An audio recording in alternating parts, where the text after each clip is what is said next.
All right, we're going to dig into a really powerful idea from the 5th chapter of J. Daniel Alejo's book, Tending the Garden.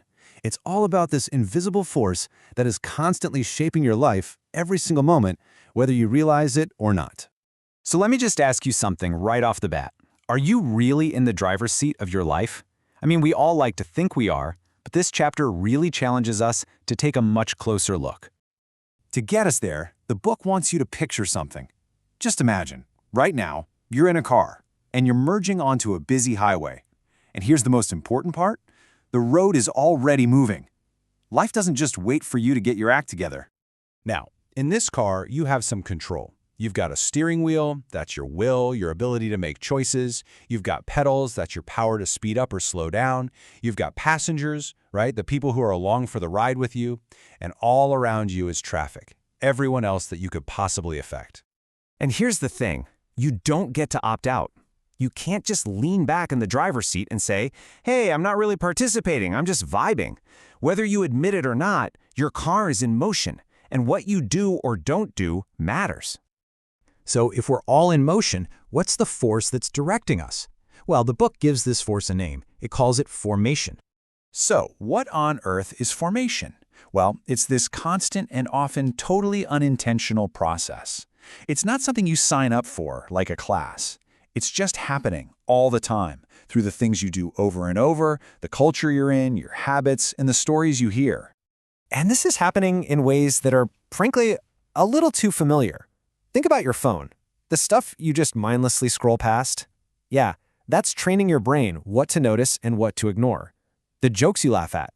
They're slowly defining what you consider normal. The algorithms are literally learning what makes you tick and then feeding you more of it, reshaping your own curiosity. It's not abstract. It's happening every day. So you see, the big point here is that the question is not if you're being formed, that's already happening. The real urgent question is, what am I being formed into? And this leads us to a really challenging idea, the myth of neutrality. The hidden danger in just, living your life. The book puts it so bluntly, it kind of takes your breath away. It says, no one is neutral, no one is static, and no one is harmless. That's a heavy thought, but it's absolutely central to this whole idea. We tell ourselves all the time, hey, I'm just doing my own thing. But the reality is that every single action forms something. We think, oh, I can just opt out of the drama. But the truth is, you are always shaping and being shaped. Even when you say nothing, your silence is teaching a lesson. Okay, this next part might sound extreme, but the logic is so powerful. The book argues that everyone is dangerous. And it's not because everyone is evil or malicious, it's because everyone has power. We all have the power to influence and shape other people. And because of that power, we all have the potential to cause real harm, even when we have the best intentions. So if this shaping, this formation, is always happening, how does it actually work? Is it some big, traumatic event? Not even close. The book argues that formation is a process of erosion, not explosion. It's more like a slow, steady pressure that you barely notice until it's too late. Let's really build out this metaphor. Think about just one single moment, one single action. In that one moment, it feels like no big deal, right? One little harsh comment, one tiny compromise on what you believe, one missed chance to be kind. It feels like nothing. It's just a single drop of water on a massive stone.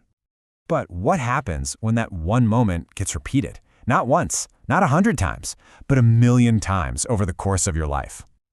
Well, 1,000,000 of those seemingly harmless little drops, they carve a canyon. The Grand Canyon wasn't formed by one massive earthquake. It was carved by the slow, patient, relentless pressure of a river. And that is exactly how our character is formed.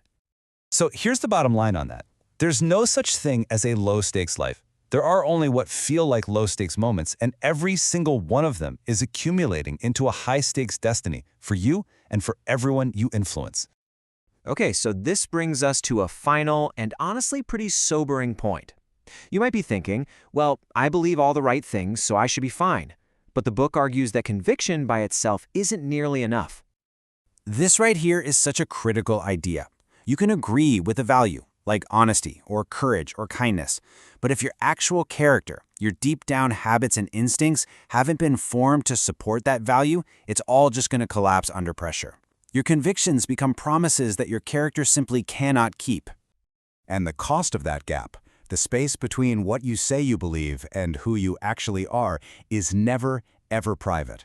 When our character fails, someone else pays the price. Someone gets lied to, someone gets abandoned, someone gets blamed for something that wasn't their fault, someone learns a very painful lesson that maybe love isn't unconditional after all. Let's just sit with this quote for a second because it's, wow. The cost of unformed conviction is not just your private shame. It is the formation of other people's wounds. Our private personal failures of character directly create the pain and the reality of the people around us.